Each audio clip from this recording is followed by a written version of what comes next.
Aloha, I'm Chef Ed Kenney. On Family Ingredients, we go on incredibly delicious adventures, traveling throughout Hawaii and the world. We dive into family stories from past to present and farm to fork. So once again, I find myself in Wahiawa. This time we are here for the Nakasone family reunion. It's actually the 30th annual reunion. In 1890, 4 cousins from Okinawa, Nakasone cousins, came here to work on the plantations. Satoru, which is also known as Uncle George, said that there's probably about 10 Nakasone families that still live in Wahiawa. Quite a number, and the rest started to move out of Wahiawa. And some went over to the mainland, some were drafted into the army after 1945. So we're saying that we're actually a global family. Picture these first 4 cousins and then it just extending down, and it's been 5 generations since then. So you can imagine, we're here, I'd say there's probably 150 to 200 people in this room.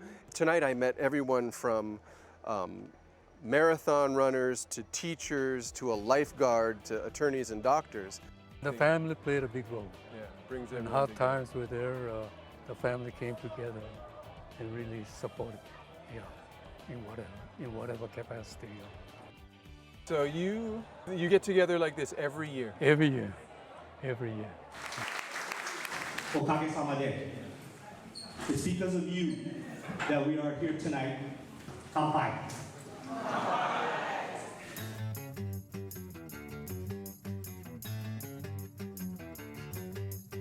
You know, we had sushi, we had andagi, we had Chinese chicken salad. Glenn and Amy Shinsato, 2nd generation hog farmers. Actually, Amy's family is Tomei, their Okinawan family. Their daughter Stacy actually helps out on the farm. So 3 generations have been farming pigs on the east side of this island. They brought a pig cooked in Chinatown that we ate in what I believe is a Chinese style in steamed bao with hoisin, green onion, and Chinese parsley. Alan made this beautiful sauce, and I'd be willing to bet there was li hing in it. Was there? Tasted like it to me. I should have asked him.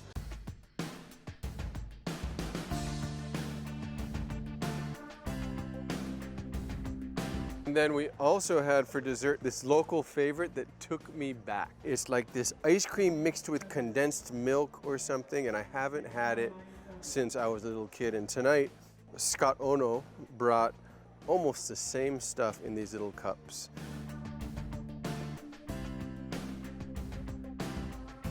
One thing I've always thought is that Japan and Okinawa are the same thing. And if I were to say that here, I would get run out of town.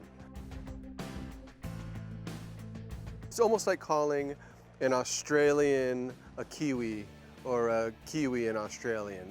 They want their own identity. But in many ways, with sushi and the language, there's many similarities.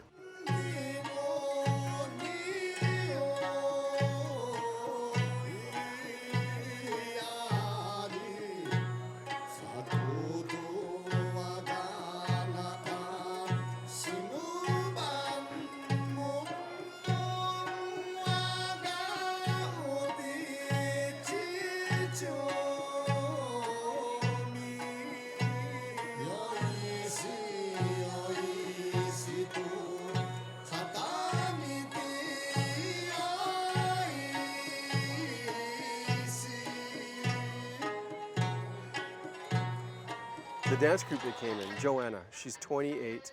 Her grandmother is the one who put together the dance studio. My grandmother has been teaching for over 50 years now in Hawaii, so I can't tell you how I began dancing. I know I started dancing, my mom tells me, when I was 3. I think I just enjoyed the music and started to dance, and that's all I know. This is my life. I don't know anything else. Do you feel a weight on your shoulders to be the next generation and carry the torch and pass these traditions on to your kids and their kids? I'm pretty sure that's what my grandmother wants. I mean, So it's been a line. So my mom is actually slowly just taking a lot of more responsibility because my grandmother's much older now. I'm proud of what we do, so I know eventually that I will be a part of the next generation, I'll say that. I think it has to become your own though. It has to become your own identity because almost in the beginning you just are given all this knowledge from my grandmother, but only until I became maybe after high school and after that phase did I want to do it for myself. You said this is your life. Because when people have asked me before, like, what is your hobby? Right. I always thought of a hobby as something that can be replaced, can be changed.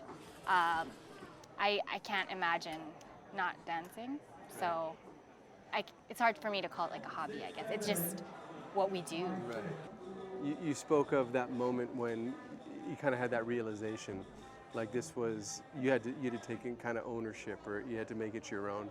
And what is it you think that instilled that feeling in you at some point? Was it a cultural thing, or did you just love dancing for people? We do have a recital every 5 years, and I remember my grandmother dancing this song. It's like a really long song. It's 14 minutes, and it's called Akatafu. Watching her is just a whole different experience, and she doesn't dance often.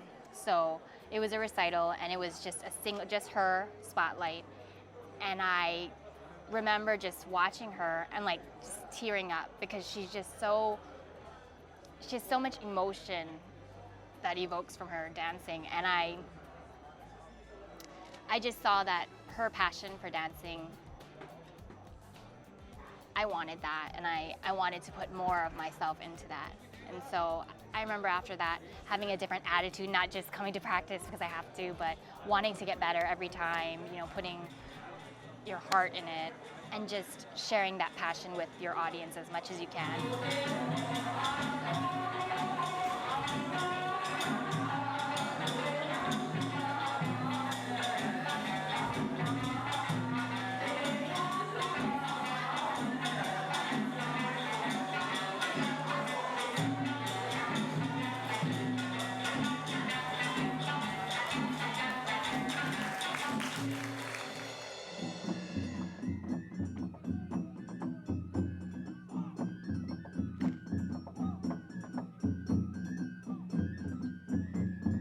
Hungry for more? Find us on the web at familyingredients.com.